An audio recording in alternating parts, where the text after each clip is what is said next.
Hey everyone, welcome to another edition of MTE's Mobile Education Series, powered by the RAD Company.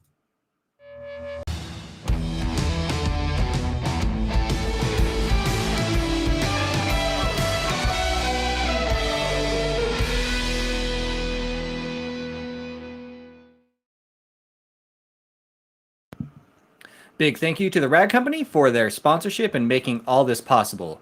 We have live education every Thursday at 6 p.m. Eastern on Facebook and YouTube. If you're watching on YouTube, make sure you hit that subscribe button so you can always be notified when we're live. Today, we have the legend, Mike Phillips, joining us. I'm going to bring Mike in. He's going to be talking to us about how to do high-speed production detailing. So, Mike, thank you so much for joining us today. Hey, thank you again for having Auto Geek on, Sheldon, and happy to be here. All right. So why don't you give us a little brief overview of what you're going to be doing today? Well, first, a little shout out to the RAD Company. I do have their For the Win orange glass towels for the window. For the window is for the window, but they're FTWs for the win, not the window. But I'll be using them for AIO towels today. And what we're going to talk about is every detailer needs to have certain skills that they're able to use depending on the car that they're detailing. And one of those skills is what I've always called production detailing. And the term production detailing, production just meaning kind of high speed or volume detailing, which would be the opposite of show car detailing or multiple step detailing. So for example, if a guy brought you a really cool Corvette, but it was really scratched up, you'd probably wash it, clay it, and then compound it, polish it, and then in some way seal the paint, wax, sealant, or coating. But if someone brought you a 2002 Honda four-door Accord and they just wanted it shiny again, you wouldn't do all those steps because it's not a show car or what I call a SIV, a special interest vehicle. You'd want a one step, like one of these products I have here where you could, after you've washed it and clayed it, the normal steps, you could do one step to it and get it looking really good, but have cut out a lot of time. So production detailing is what I call it, one-step production detailing. And then, of course, I'm going to try to share the tools that I think every professional detailer should own to do this type of work, but I'll let everybody make up their own mind what they want. So. All right. Well, everyone, if you're watching, make sure you ask questions in the comments as we go. I'll pass them on to Mike. And Mike, you go ahead and take it away. Okay, so first let's talk about the tools, okay? Because these are major expenditures, and I know when you're first starting out, it's easier to get into an entry-level tool at an entry-level price than it is to get into either of these, because these are around $500, you know, about high 400s, low fives. I'm not really sure. I don't do sales here. I'm kind of the how-to guy. So it's easier and cheaper to start out with an entry-level tool. And to demonstrate that, I'm going to be using a Porter cable, which to me is just a tank of a tool. You can drop this, you can drive over this with the truck, pick it up and keep on polishing, but it is limited into what it can do. But it's a great entry-level tool. And then, of course, the other two tools we're going to be talking about are, this happens to be the Flex, what I call the Super Beast. I got that right there. And, wait, why do you call it Super Beast? What's a Super Beast? Okay, so in case anybody wants to know why I call it the Super, and it's not super, it's Super, kind of ghetto style, Super Beast. And I want to be fair because I got two tools I really like up here. Three, actually. I love the Porter cable, I love the Rupes tools, and I love the Flex tool. But in case you got any new viewers out there, I've actually an author. I've written a book for Rupes and for Flex. And every time you write a book, there comes a point where you're at an event, say like Mobile Tech Expo or SEMA or at a car show, and you're signing your book. And when you sign a book, I've got 7 total that I've written in my life. And when you sign a book, though, you know, you can't sit there and waste time thinking, what will I sign today? So you need to come up with a little ditty that you can sign and then move forward. And for the Flex, the first time I signed this book, I was thinking, how should I sign this? And I always thought, well, you know, the Flex is a beast. I mean, it's just a beast of a tool. And it came out years before the Rupes Millet. So for a long time, it was the only gear-driven orbital on the market. And so if you can zoom in on this is typically how I would sign it. It says the Flex 3401 is a beast. Master the Beast, Mike Phillips. So that's where the original name for the 3401 came from, was when I signed this book called The Beast. And then Flex came out with the cordless version of the Beast. And because a lot of people know I write a lot of articles, I'm not going to type out the word cordless every time I wanted to talk about this tool. So I shortened it up and I just called it the Sea Beast. Okay, so that's where the Beast and the Sea Beast names come from. And even though I came up with them, I'm happy to say that Flex, this is their official catalog. Here is where they officially call it the Beast. If you look right up here, it's got a little cartoon caricature of a beast. And then over here, oh, I thought that was a picture of you. No. And then over here, they got the Sea Beast. They officially call the cordless Beast the Sea Beast.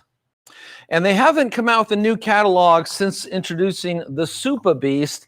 But here's the actual part name for this tool. I had to write it down because I can never remember this stuff.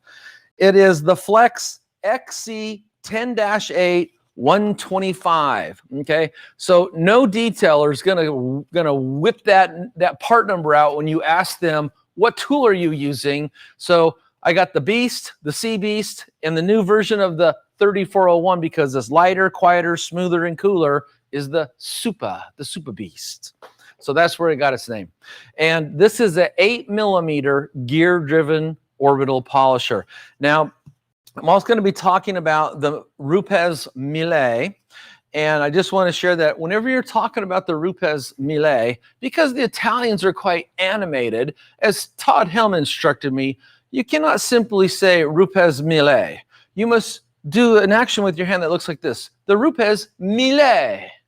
That's what I use. The Rupes Millet. So everybody just get that down. That's how you say the Millet. You have to add the hand motion. But this is a 5mm gear-driven orbital polisher. And I'm also going to demonstrate the Porter cable, which is an 8mm, but it's free spinning. And so people can wrap their mind easily what that means when we in the detailing world use jargon like 8mm, 12mm, 5mm. Here's a real easy way to wrap your brain around that. This is the Super Beast. It's an 8mm gear-driven orbital polisher. I'm going to turn it on, and you're going to see two circular perimeters here. And the gap between the outer circle and the inner circle, that's 8mm. So that's what that means.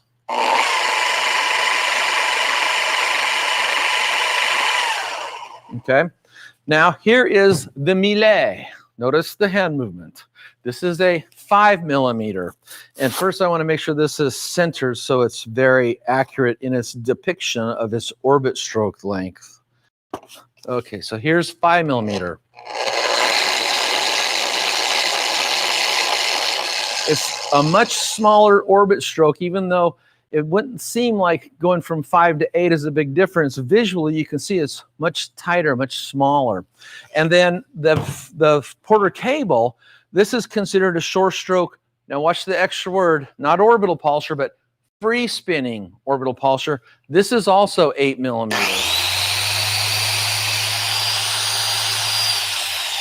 We buzz that down a little bit. So see the outer perimeter and the inner perimeter, that's 8mm. But the difference between this tool and these two tools is this is a free spinning tool, okay? I can't do that with these other two tools. It will take my skin off. So these are gear-driven orbital. That's free spinning orbital. Make sense? Makes sense. Okay. So those are the tools we're going to be using. And kind of what I teach, what I practice myself and I teach in my class when it comes to doing production detailing, if you're doing this for money, one of the things that takes the longest in an entire detail, so starting with washing the car, washing the wheels and tires, drying the car, claying the car, taping off any plastic trim, doing the paint polishing steps, whatever they may be, sealing the paint, addressing things like the trim, the glass, interior, engine compartment, headlights. Out of all those things, the one step that takes the longest is usually the paint polishing step. A lot of guys would call this paint correction, but I like to talk about dedicated steps like doing a compounding step or a polishing step because you use a lot of different products and pads for that kind of thing. But however you want to describe it, if you're going to buff out the average passenger car, for most guys to go around that car one time with any type of orbital polisher, you're going to be between 4 and say maybe 7 hours of just machine polishing. And one of the reasons it takes so long is because you can't really just move the polisher quicker to go faster. Usually you're moving the polisher at a very smooth, overlapping type pass. So the combination of the pad spinning, the abrasive technology, the pressure you're putting, the speed you're moving your arm, all these different factors are able to affect the paint or abrade the paint to remove the defects and make it look beautiful again. So, so when it comes to that, out of all the choices of the tools you have in the world, in my opinion, the fastest way to do that is with a gear-driven polisher. Pick the Flex, pick the Rupes. I'm not a fanboy of either one of them, but you're going to do yourself a big favor by moving up to a gear-driven orbital instead of trying to bust out every car with the free spinning. And the reason for that is kind of as I just showed when I held this in my hand. Let me walk over here. With the free spinning tool, there's all kinds of little factors that can cause the pad to stall out, such as holding it crooked. If you hold it crooked, and I got these black marks, you can see the pad, it just is barely spinning, okay? And they're perfectly good on a flat surface, but a lot of times you start getting into the curves, concave or convex, or the thin panels, and you end up putting too much pressure on one side of the pad or two sides of the pad. It's enough pressure to stop the pad because it's free spinning, and therefore, I always like to say you're not doing anything, but I know I have a few friends in the industry that would like to argue with me on that point, so I'll just say you're not doing very much. You're going to get the job busted out faster if you can maintain both pad rotation and pad oscillation and zero pad stall. And then the tool, as I like to say, with the gear-driven orbital polisher, you can plow through a car detailing job or through the paint correction step. The tool is not going to care what the shape of the panel. It's going to rotate, it's going to oscillate, no matter what. So all you got to do is steer it where you want to do the paint correction, and it's going to get the job done. So that's a little bit about the tools, how they work, and why I use and recommend a gear-driven orbital for doing production detailing. Also, I'm going to do a little demonstration before we get into that. I also want to talk about pad types. Okay, so again, not trying to pick on any particular brand. Here is a Lake Country Orange. This is a 6.5-inch Force hybrid foam cutting pad. And what I show people, because I know a lot of people, if they're new to the industry, they can kind of get confused over all the different colors and types. So if you're unsure of what a pad is, here's something you can do. Take and feel the pad by running your hand across it, and I can feel a sharpness to this pad. It's also denser than these other two pads. Therefore, this is a foam cutting pad. Here is the white version in the Lake Country Force hybrid pads. And again, when I run my hand over it, it's not really sharp. It's more stout than the cutting pad, but I wouldn't call it sharp. And it's a lot easier to squish or compress. And then in their pad line, here's their black finishing. Now this is really soft. In fact, this morning when I got up, I put my makeup on with it. Okay, it's that soft, but I can also compress it very easily. And most pad companies, whoever they are, in their foam pad line, they're going to have some form or multiple versions of a cutting pad, a polishing pad, and a finishing pad. And when we talk about doing production detailing, one step to a car, you want to try to pick a pad that's going to get the job done, but you don't got to risk marring the paint. And sometimes on softer paints, a sharp foam pad can actually mar the paint. If you buff out a car and the pad you're using is putting marring in, now you got to come back and redo it. You just took a one-step process and turned it into a two-step process. So, you know, make sure you test the paint by doing what we call a test spot and pick the appropriate pad, but it's usually going to be foam polishing or foam cutting. Rarely would it be something so soft like a foam finishing unless you were doing a maintenance, something you already buffed out. You're just kind of touching it up for a customer. Yes, question? I have a question. I mean, not a question, but I think you maybe want to clarify this. Marring, some people may not know what marring is. Okay, so marring is the kind, fluffy word we use for scratching. There you go. Okay, so that's the foam pad world. And in most cases, you're going to want to stick whatever the color or brand is right in that sweet spot. In between foam cutting and finishing, foam polishing. And I'm going to talk about this in one more second. Let me make sure to remind me to come back to setting customers' expectations.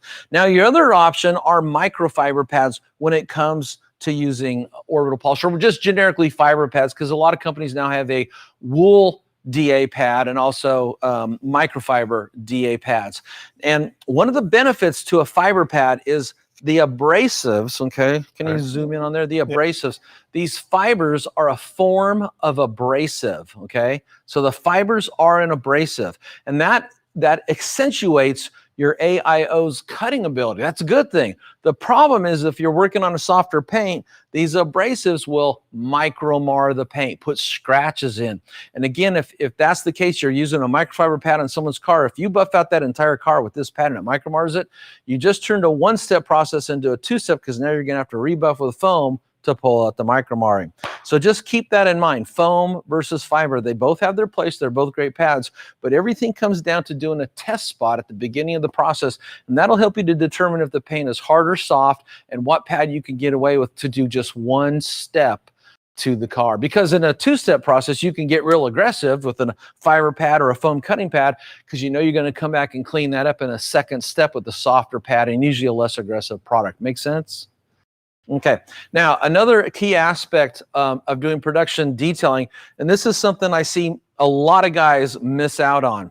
When you're doing this for money, if your customer doesn't want to pay for multiple steps, you need to educate them that they're not going to get the same results, okay? So what most guys do is they try to give show car results, but they're charging for one-step pricing, okay? So that's why I'm saying, I guess a common comment would be is someone say, well, the foam polishing pad wasn't removing enough defects, so I jumped up to the cutting pad. I got more defects, but now I micro-marred the paint, so I had to come back and do a two-step. Well, that problem was your fault, because what you should have told the customer was, hey, since we're only doing my package, whatever you want to call it, my production package, my 3-star package, my silver package, I call it package 1 to keep it simple. You should have said, hey, with package 1, I'm not going to get all the defects out. I'll get a lot of them out, but I won't get them all out. So lower their expectations. If they say, well, no, Mike, this is my 1972 Ferrari, I want it to look great. We'll say, well, then Jim, we need to go to package 2 or 3,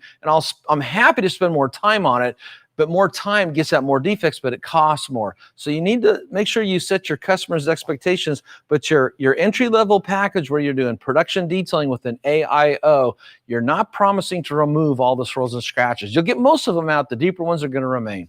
So that's something that's really key. I wanted to make sure I included in this presentation.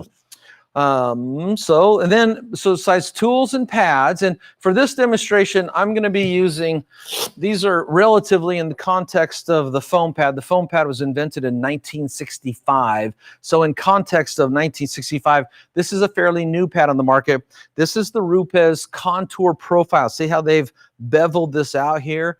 I call them the CP pads. I'm not going to type out contour profile every time I talk about these. So these are the Rupes CP pads, and these pads are phenomenal. Without that extra foam here, it allows this foam here to kind of bend back and protect the backing plate if you're going up on edge, which I do all the time on gear-driven tools. So I can turn a 7-inch pad into a 1-inch pad for knocking out thin panels on a car. And anyway, so these are great pads. This is their polishing pad. Their blue pad in this line would be the cutting, and their white pad would be their finishing. But for this demonstration, I'm going to be using the Rupes right in that sweet spot, the yellow pad, and I'm going to be demonstrating the Flex Super Beast, and I'm also going to be talking about free spinning tools so you can kind of see the difference in the power that they offer. And the reason why to use a forced action opposed to a regular action, because you're going to cut down on your time. Exactly. Speed. It's all, for me, it's all about speed. As I like to say, I like to get in and get out. And again, you know, of all the things you're going to do, I figure wheels and tires are about an hour. I mean, I've timed myself. If the wheels are dirty and you sit yourself down in front of a wheel and a tire, you're there for 15 minutes times 4, that's an hour. So wheels and tires an hour. If you're fast and set up, washing the body panels is an hour. You're 2 hours just to wash the car. Drying, taping off, doing an inspection with the baggie test, the swirl finder light, maybe another half hour. By the time you start buffing, you're going to be into that car depending on your skill level and what you're trying to accomplish, anywhere from, a low of 3 to 4 hours to 7 or 8 hours. It depends on how big it is too. And by going to gear-driven orbital, you're going to be able to reduce that time. And I'm going to teach another technique that'll also help you reduce that time. And for my friends that do think that you can do the same work with the free spinning tool, be it short stroke or long stroke as a gear-driven tool, that may be true on the big flat panels. But the thing where these types of tools here, the Melee and the Super Beast, excel is when you got to get into curved panels or thin tight areas where nothing's going to stop that pad from rotating. It's not going to stall out, so you can get in and remove the swirls without stalling. So that's why they're faster than any free spinning tool. A couple more things about the tool. So when you buy the Super Beast or the Sea Beast, it comes with a 5-inch backing plate. And what I recommend is go ahead and spend the money and get the 6-inch backing plate so you can go from smaller pads. Let me just show you. Here's the Rupes 6-inch, and here's the Rupes 7-inch, or the 180, and I think the 150 millimeter. And my point about this is by going to the larger backing plate, you can go to the larger pad, bigger footprint. The tools, both these tools, the Melee and the Super Beast, they've got the power. Take advantage of it, okay? Don't be wasting your time out there with a little pad when you can have a bigger footprint and knock out more surface area quicker. And the other thing is if you stick with the factory backing plate, you're going to start investing your money in small pads. And most guys spend a lot of money in pads. So instead of wasting your time with smaller pads, move up to the bigger pad and start investing your pad money into the bigger pad, which is going to serve you better. The Melee, on the other hand, if memory serves me correctly, it comes with both backing plates, okay? So your choice of the smaller or the larger one. And for my class, I've switched all but one of my Melees over to the larger backing plates, so my class can turn and churn the larger pads. But I leave one in the smaller backing plate so people can experience that if they want to and then make up their own mind. I do find with both these tools, 5 millimeter and 8 millimeter, by switching over to the larger backing plates and the larger diameter pads, especially these contour profile where the outer edge kind of curves up when you press down on it, it smooths out the action of the tool. A lot of people talk about how gear-driven orbitals have a walking effect, and that is true. And a lot of people, here's what always gets me, Sheldon, is people always position that in the negative. Why? It's not a negative. It's a characteristic. It's neither negative or positive. What it's saying to you is you are not holding the pad flat to the surface, and therefore, when you do that, because it's gear driven, if one side of the pad is touching more than the rest of the pad, it's going to tend to grab there and pull you, and that's the walking effect. And it's not a positive or negative thing. It's just a characteristic, and it's the exact opposite with the free spinning tool. With a free spinning tool, because it's not gear driven, if one part of the pad is touching and the rest of the pad's not, instead of pulling you, it just stalls out. So it's smooth. So, there's a downside to the free spinning. It's the lack of correction ability, but it's smoother on you, but you're just going to go slow now. Mike, question. So can you use that walking ability of the tool to your advantage to help you move around and with less muscle? No, not really. That would not be what it's for. That's the first time I've heard somebody point that out. What I do is I just tell people just to get used to it, so you're not surprised by it, and then flow with it, And then also it's a teaching thing. It'll teach you how to use the tool. It's kind of going to teach you that if you're finding either one of these tools is kind of walking you around, it's talking to you. It's telling you are not holding the tool correctly. So do something about it. Don't blame the tool.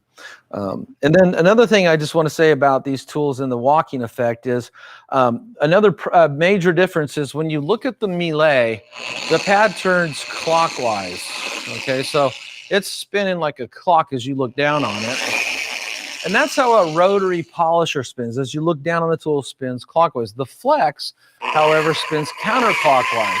So it's spinning this way. And I will actually see guys argue about this, okay?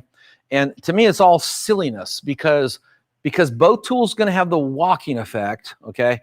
The tools are going to pull you one way or the other. So when guys are arguing, what they're saying is, I like the way this tool pulls me. And the other guys are going, well, I like the way it pulls me this way. They're both going to pull you. So just turn the polisher on and polish the paint and quit focusing on the little things, Get the job done. Okay, now the next thing I want to talk about is abrasive technology. Anybody that's read any of the articles I've written for the last 10 years know I'm always trying to teach guys that when they go to buff out car paint, and clear coats and even single stage paints are scratch sensitive, they scratch easily, that you really want to pick products that use great abrasive technology. And me and Yancey, we make a lot of videos and we interject this into it. But the thing is and this is just a fact, there's great abrasive technology and there's bad abrasive technology. There is no in between. For example, if you're working on a black car, and we all know black shows everything, and you're using a product that does not use great abrasive technology, it doesn't matter how good you are, the tool you're using or the pad, the thing that's touching the paint, the abrasives, they're going to remove the defects, but they're going to leave their own defects behind. That's micromarring. So it's bad abrasive technology. You can't say, well, it's kind of good. There is no kind of good. There's no gray area. It either works great or it doesn't work at all. And I have 3 products up here that I will verify that they all work great. They all use great abrasive technology. And I know that in the year 2021, it can be hard to believe that any company would have something out there that's not great. But as we've shown in videos, there are still a lot of products out there that have mediocre abrasive technology. And when you use them, they micro-mar the paint. On a black car, you turn a black car gray. And you may not see it on white, other color paints, but it's what micromarring does with clear coat is it turns the clear opaque. So on a black car, it makes it gray, but on any color, it just dulls it down. It's like putting a cloud over the base coat, so it's harder to see. So whatever you're doing, stick with great abrasive technology, and that'll be half the battle. So besides that, let me walk over here, and I'm going to demonstrate for you the free spinning 8mm Porter cable tool. And by demonstrating it, I'm going to show you about how big of an area that you can tackle. Now, for tools like this is your basic microfiber towel. It's 16 inches by 16 inches square, and that's about as big an area as you can tackle. So if you were working the hood and you're standing on this side of the car, you could tackle this area, this area, this area. Here's another section. So I would divide this half of the hood into 5 different sections. And of course, when you move from one section to the next section, you got to overlap a little bit into the previous section. So you have what I call UMR, uniform material removal. And that way, when you're done, you look at the paint on the hood, every square inch had the same amount of material removed, so it has a uniform, swirl-free or defect-free looking finish. With the other tools I'm going to demonstrate, you can tackle a huge area, and that's really where time savings is. So let me go ahead and just demonstrate this. And here's another little technique tip. I forgot my felt pin. So let me walk over here. Where did my felt pin go? Yancey? Oh, here it is. Okay, so a lot of people probably know that they've been told and recommended to mark your backing plate. Like you can see, this one's got a black mark. And the reason for this is because when this thing's spinning and oscillating, it just becomes a yellow blur. If the backing plate is black, it's a black blur, okay? But here's another thing you can do. Take a Sharpie marker, and you don't got to match it with the backing plate, but just put a mark on the backing plate or the foam pad. And the reason for that is it's going to make it easier for your eyes to monitor pad rotation. And the point being is if you're doing any type of correction work, whether it's compound polish or in this case an AIO, the tool is most effective when the pad is both rotating and oscillating. And because this can stall out, it's important to monitor pad rotation. And if you don't see good pad rotation, then just try to figure out why not. Are you holding the tool crooked? Are you buffing out a curved panel? What is it? See if you can overcome that to maximize pad rotation and oscillation so you're more effective, thus you can go faster. I'm going to grab the one step here. And this kind of brings me up to another point. A lot of guys never think about this, but this is what I do. I think about these kinds of things. When you're using a free spinning tool, any brand, short stroke, long stroke, in-between stroke, at the entire time you're buffing, you got a lot of things you got to be thinking about. But now as you're buffing, you have to look at this and see if the pad is rotating the entire time. Is the pad rotating? Is the pad rotating? Is the pad rotating? That is a mental drain. It's a type of mental energy that you have to expend. And let's say, for example, maybe it's going to take you 5 hours to buff out the car. So for 5 hours, you got to sit there and go, is the pad spinning? You're gonna just waste your brain away buffing out the car. With the gear-driven tool, you don't got to do that. It's going to rotate and oscillate no matter what. So you just taken that whole part of the equation out. You save your brain, and you can think about other things that you're doing on the car besides is the pad rotating. Okay, so let me go ahead and add some product to this. Also, this is another thing when using an AIO. I mean, a lot of guys talk about using a pea-sized drops. Here's 3 pea-sized drops, okay?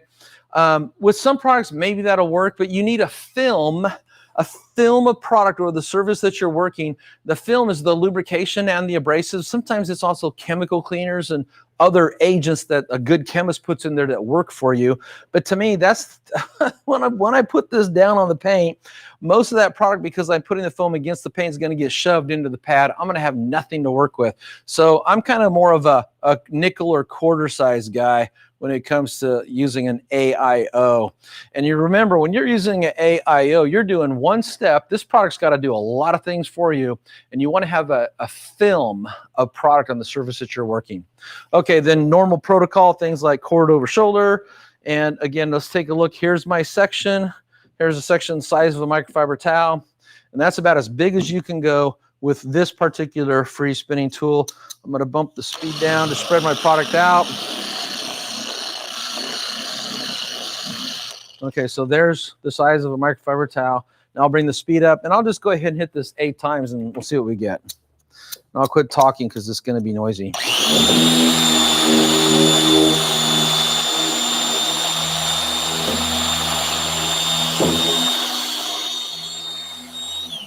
That reminds me, here's another thing I like to practice. It's called counting your section passes out loud.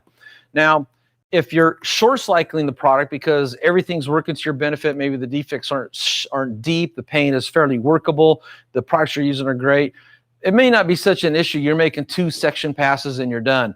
But on a lot of cars that have really deep defects, you're going to be making 6 to 8 section passes. And for me, if I don't count them out loud, what's going to happen is my mind is going to wander. I'm going to think about something else. I'm going to forget where I'm at. And here's what happens when you do that every time you do a section. You think like this: I know, I forgot where I'm at, so I'll do a few more passes. Well, when you do that over the whole car, you just wasted an hour. So as a practice, always count your section passes out loud, no matter how many you're doing, so you stay on track and you are the most effective with your time and your energy. So that was 1. 2.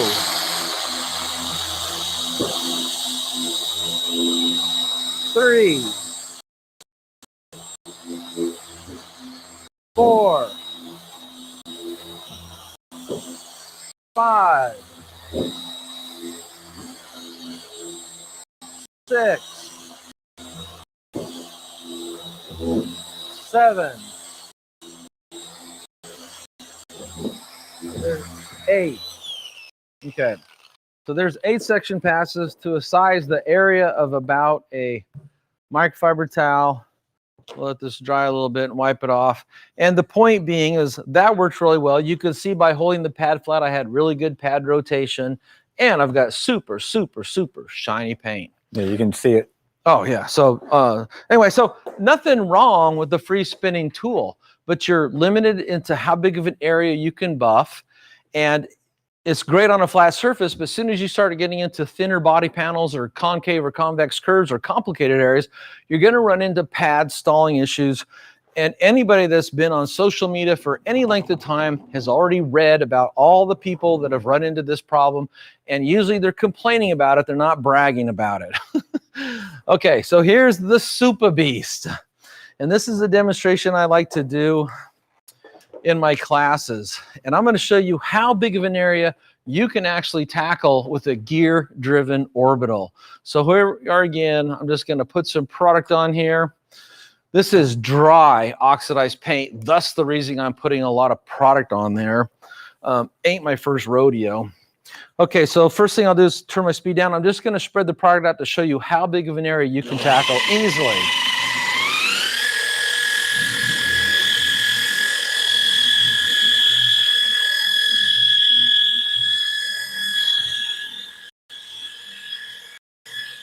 Okay, I'm tackling half this hood at one time.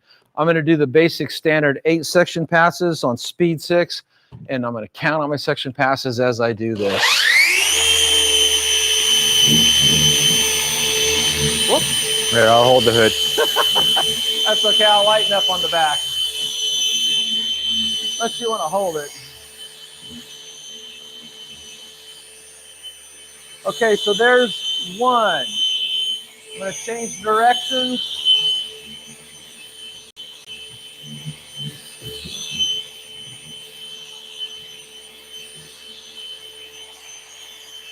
Two.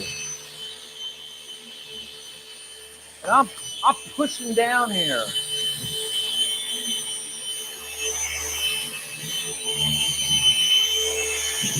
3.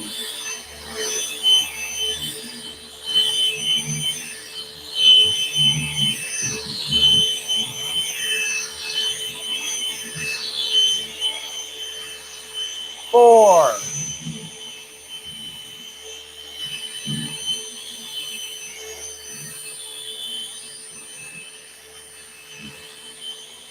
5.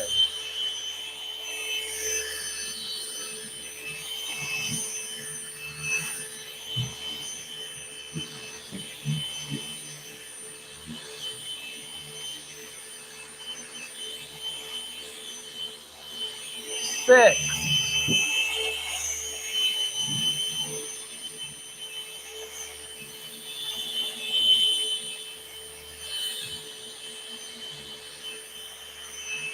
7.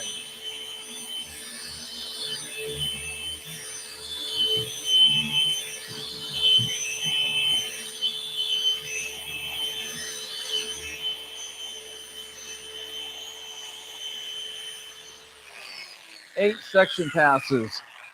And look how big of an area I tackled. Whether you're, on a vertical panel like a door or fender, doing the hood, the trunk lid, or roof, you can tackle such a bigger area than you can using a free spinning random orbital polisher, just simply because it's gear driven. It has a ton of power. And like I say, with the gear driven orbital, you can plow through a car. And by that, I mean you can go as fast as humanly possible while keeping your quality high. See, I could go faster with the rotary, but the rotary imparts a hologram, so I haven't kept my quality high. And I could go slower with the free spinning random orbital, but I want to get the job done. I want to get in and get out. So that's what I'm trying to teach everybody, is if you're going to do production detailing, at some point you need to step up to a gear-driven orbital. The 2 models that we carry here at Auto Geek are the Flex Beast family and the Rupes Mille. I'm sorry, dry throat.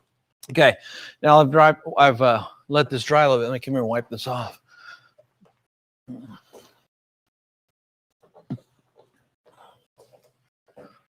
Actually see a reflection in it now.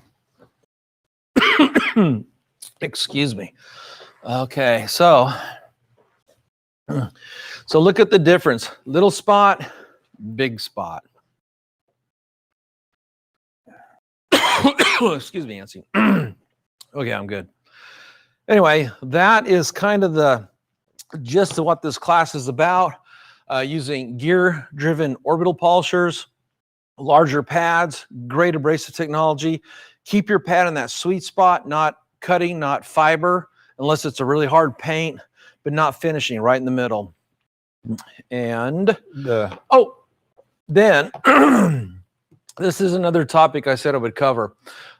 Most people know that one-step products like these, they last about 3 months on average. It just depends on the environment and the climate that you're in. So something you can do is you can use a topper. Now I've got the 303 nano spray coating. This is real popular at Sonac's Polymer Net Shield. This is the Blackfire SiO2 spray sealant. And for something like this, you could just take, oh, thank you. You just take and apply it, if nothing else, just to the horizontal surfaces, and then give the car back to the customer, because it's the horizontal surfaces that take the brunt of all the wear and tear from Mother Nature, and we as human beings setting things on there, kids touching it, cats jumping on it, things like that. And by applying a topper over the results of your one step, you will add more protection, better water beating, higher gloss, and more durability and longevity. So, and it's real quick and fast and easy to do. So that's what I got for you, Sheldon. I think I covered all my topics. Yes. Yeah, you did. Thanks, Mike. One question for you. So with those toppers, are you going to get any more longevity out of that one stage, like into a month or so? Or that's the whole point. So let me shake up this one. This is a real popular because it spreads out easy, wipes off easy. I always like to clean the pipes if I think it's been sitting for any length of time. So the stuff in the tube and the spray nozzles cleaned out. Couple sprays. I like to use the 2-towel method with this. 2-towel method is you take one clean towel that's folded, maybe dampen it with the product you're going to use, and you're going to use this side to apply to the entire car. The reason for this is because if you lay a product down with the dry towel and try to spread it, because the towel's dry, it's going to try to wipe it off. So you're fighting yourself. So dampen one side, and of course put some product on, then go ahead and spread it with this. Just put a nice thin uniform layer down. And then the second towel, you come back and wipe off any excess. And I mean, you can see how fast it is. Now I'm going to save this because this is what I keep going around the car, this damp inside. Here's my dry towel. Go ahead and wipe it off. So yeah, so now I've just amped up the protection, the gloss, the shine, and it's quick, fast, and easy. And, you know, if you're doing this for money, you know, the customer's going to see that the one step you did outlasted probably what he thought it would do, you know, up to 6 months, maybe a year. Just depends on the protection. You get into products like this here, even this here, easily you can get one protection. But you know, how long anything lasts always depends on how you wash it. You wash your car with the brick, nothing's going to last long. Wash it with the clean, soft microfiber towel or wash mitt, gently with quality soap, it's going to last long. So think these things out. yeah, the automatic car wash is not your friend, right? You know, it's funny is sometimes I see magazine articles in big name magazines that talk about how safe automatic car washes are. I'm the guy that sees all the scratches in the paint. They're not safe. And if they're scratching the paint, you know they've taken off any wax, sealant, or ceramic or graphene coating. Right. Well, it doesn't look like we have any other questions. For those of you that are watching, if you have anything, now is your time. But Mike, I mean, any closing statements while we wait for that? The only thing I would say is if you get to the point to where you're using a free spinning tool and you make the move to something like the Rupes Millet or the Flex, one of the Beast families, notice the mental drain that you no longer have to deal with as far as like watching to see if the pad's rotating the entire time you're buffing out the car. You until someone like me points it out, most people don't think about it. It's just something they naturally do because they've always had to do it because they've always used the same tool. As soon as you go gear driven, you no longer have to do that. And then count out your section strokes, whether you're doing 2 section passes, 5 or 8. And I guarantee you, you're going to reduce the amount of time you spend buffing out a car by not wasting time, by doing extra work because you forgot where you're at. See, the whole point of this, Sheldon, is when you do the test spot.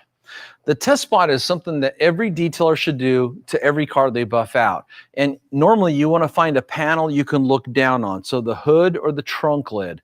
If it's a truck or a van, maybe just the hood. Because these areas are typically going to have the most abuse, the most defects, surface defects, below surface defects on them. And you dial in your test spots. You're going to be picking your product, your pad, your tool, your technique, how many section passes you're going to do, and you're going to test it there, and you're going to remember what you did, and then you're going to inspect the results. And if they look good, and say you did 5 section passes, then you know if you repeat that process over the rest of the car, you should get the same results. And the part about doing that and counting out your section passes, you know you're going to get those results, say with 5 section passes, so count them out. Because if you don't count them out and you lose track and say now you're doing 7 or 9 because you're trying to do a few extra because you forgot where you're at, and you extrapolate that out, you're going to waste a lot of time. So implementing a couple of things, use great abrasive technology, larger pad on your orbital tools, count out your section passes, do your test spot, obviously, and no mental drain, sitting there have to watch to see if the pad's spinning. All these things are going to help you to do higher quality work and get it done faster. Yeah, that's awesome. And then for anyone new that's watching, can they buy all this stuff at AutoGeek? Well, of course they can. You know, everything I show in the video, most of the time we sell it, yeah. We're one-stop shopping to your door. All right. Well, Mike, thank you so much for joining us again. I'm sorry I missed you in person this last weekend, but hope to see you soon. And we will catch up with you next time. And I think this might be the last one on our mobile education series. Yep, this will be the 4th video I've made for MTE, and every single one of them been a lot of fun. Yeah. Well, again, thank you so much, and we will hopefully talk in person very soon. Okay, thanks, Sheldon. Well, thanks for joining us, everyone, today. Hope you enjoyed Mike Phillips, the legend. Hope you learned a couple tips for your business there. We do have a couple more sessions coming up, so make sure you check the schedule online. Also, the Mobile Tech Expo Las Vegas registration is open, so make sure you go register now. We don't anticipate having a capacity or anything because Vegas is 100% open. We are back to pre-COVID restrictions. That means no social distancing, no mask required. So we are really looking forward to seeing everyone in person. But register online, use code LIVE15, save 15%, and look online for our next sessions coming up.